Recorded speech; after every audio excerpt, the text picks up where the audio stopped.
എൻ്റെ സർവീസ് സമയത്തിന് ഞാനും എൻ്റെ ഒരു സാറ് കൂടി കുറേ ഏരിയ കറങ്ങാൻ വേണ്ടി പോയി. സാർ ഏരിയ സൂപ്പർവൈസ് ചെയ്യണം എന്ന് പറഞ്ഞു. ഞാൻ സാറും കൂടി ആ ഏരിയ മൊത്തം കറങ്ങി. അപ്പോൾ സമയം ഒരു 1:30 മണിയാകാറായി. അപ്പോൾ ഒരു വീട്ടിൽ നിന്നും ഒരു 7-8 വയസ്സ് വരുന്ന ഒരു ആൺകുട്ടി പൊങ്ങി വന്ന് നമ്മളെ മുമ്പ് കമന്ന് വീണു. എന്നോട് സാറ് വന്ന് അവനെ തൂക്കിയെടുത്തു. എന്ത് മോനെ പറ്റിയത്? അതെന്നെ അമ്മ ചവിട്ടി എറിഞ്ഞതാ. സാറന്തം വിട്ട്, അമ്മ ചവിട്ടി എറിഞ്ഞു. എന്തിനാടാ? ഞാൻ ഉച്ചയ്ക്ക് ചോറ് ചോദിച്ചു, എനിക്ക് വിശന്ന് വയ്യ. ചോറ് കേട്ടപ്പോഴാണ് അമ്മ എന്നെ ചവിട്ടി എറിഞ്ഞത്.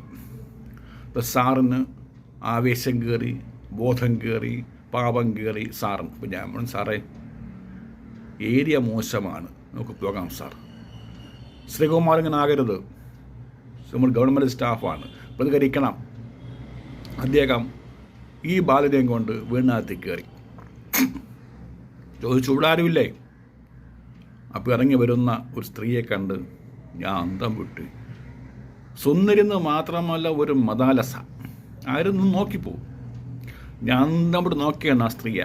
അത്ര വശ്യ സൗന്ദര്യം, നല്ല ശരീര ബോഡി ഘടന, വേഷം പഴയ ജയഭാരതി ഷീല മോഡൽ ലുങ്കിയും ബ്ലൗസും മാത്രം. ഞാൻ കണ്ണുകളിൽ നിൽക്കുകയാണ് അതിന് മുമ്പ്. സാറ് ചോദിച്ചു, പേരെന്താ? ഒരു പേര് പറയൂല.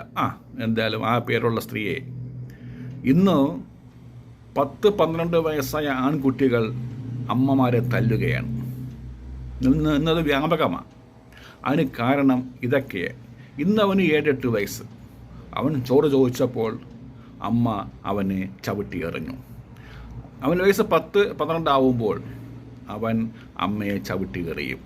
നിങ്ങളാണ് ആരംഭം വിട്ടത്. സാറിനങ്ങ് തുടങ്ങി ക്ലാസ്.